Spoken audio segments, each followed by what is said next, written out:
வணக்கம். இன்றைக்கி நீங்கள் இந்த பதிவை பார்க்குற நேரத்தில் இந்த இடத்த தாண்டியோ கடந்தோ போயிருக்கலாம். டெய்லி நம்ம முழிக்கிறதுக்கு முன்னாடி இங்கே யாரோ முழிச்சு நமக்காக வேலை பார்த்துட்ருப்பாங்க. நம்ம வாழ்கிற இந்த சிங்கார சென்னையில் நம்மலாம் சேர்ந்து கிட்டத்தட்ட 6000 டன் குப்பையை டெய்லி கொட்டுறோம். அதெல்லாம் எங்கே போகுது? யார் எடுக்கிறா? அவங்க பேர் நமக்கு தெரியுமா? இல்லை அவங்க முகத்தை என்னைக்காச்சும் நின்று பார்த்துருப்போமா? அவங்க எதுக்காக நம்ம குப்பை எடுக்கணும்? இப்போ தெரிஞ்சுக்கலாமா?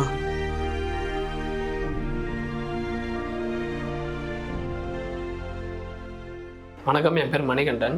என் பேர் கீதா. என் பேர் தீபராஜன். ஜோன் 13ல் 176ல் பிபி டிரைவராக இருக்கேன். இதுக்கு முன்னாடி கிளினிக்கில் வேலை செஞ்சிருந்தேன்.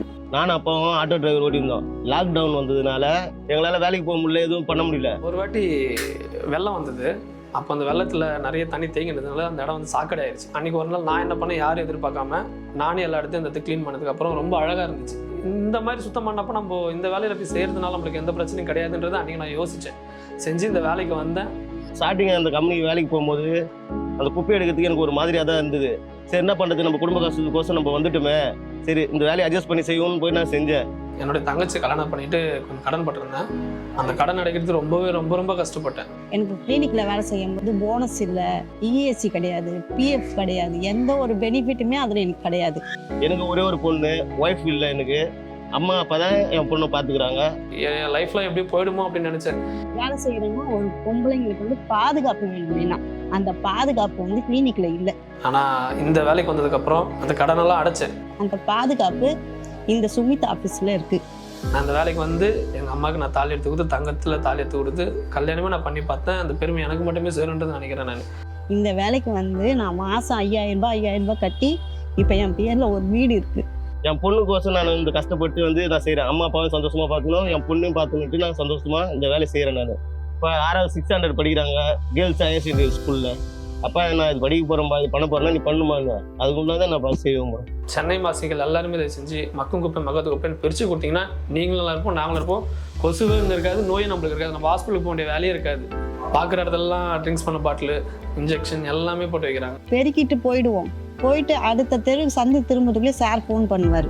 நாங்கள் பெருக்கினே இருக்கும்போது கூட கீழே போடுவாங்க. அவங்க கிட்ட கூட நாங்கள் தாழ்மையாக தான் சொல்லுவோம், அக்கா நாங்கள் பெருக்கிட்டு போயிட்டோம், அதை தூக்கி நீங்கள் விண்ணில் போடலாம் இல்லக்கா அப்படின்னா அவங்களும் ஒரு மாதிரி பேசுவாங்க. அதை பற்றினா நாங்கள் இந்த காதில் வாங்கி இந்த காதில் விட்டு போயினே இருப்போம். மேடம், குப்பையை ரோட்டில் போடாதீங்க மேடம், என்கிட்ட கொடுங்க, பிரித்து கொடுங்க.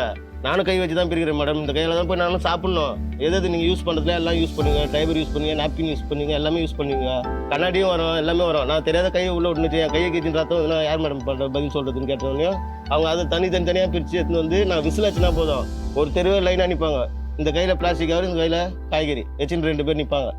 இன்னொரு விஷயம் என்னன்னா, நாங்கள் வந்து வேலை செய்கிறோம் அவ்வளோதானே தவிர நாங்கள் வந்து இந்த ஒதுக்கப்பட்டவங்க ஒரு சீப்பாக பிக்கப் பண்ணுறது இந்த ரிலேஷன்ஷிப்லையும் சரி. என்னோட பெஸ்ட் ஃப்ரெண்டே என்னை வந்து அவாய்ட் பண்ணிட்டு போனான்.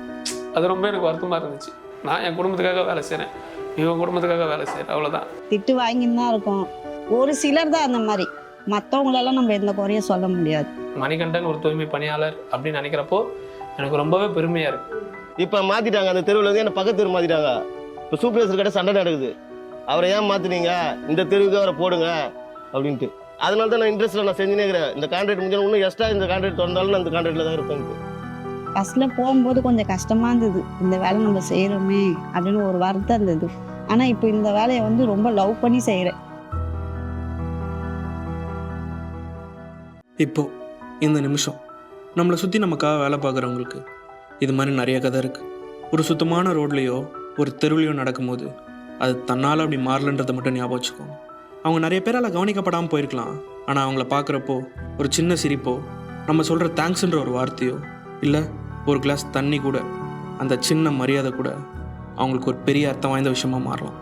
இந்த பதிவு நம்ம எல்லார் சார்பாக அவங்களுக்கு சொல்கிற ஒரு நன்றியாக இருக்கட்டும்.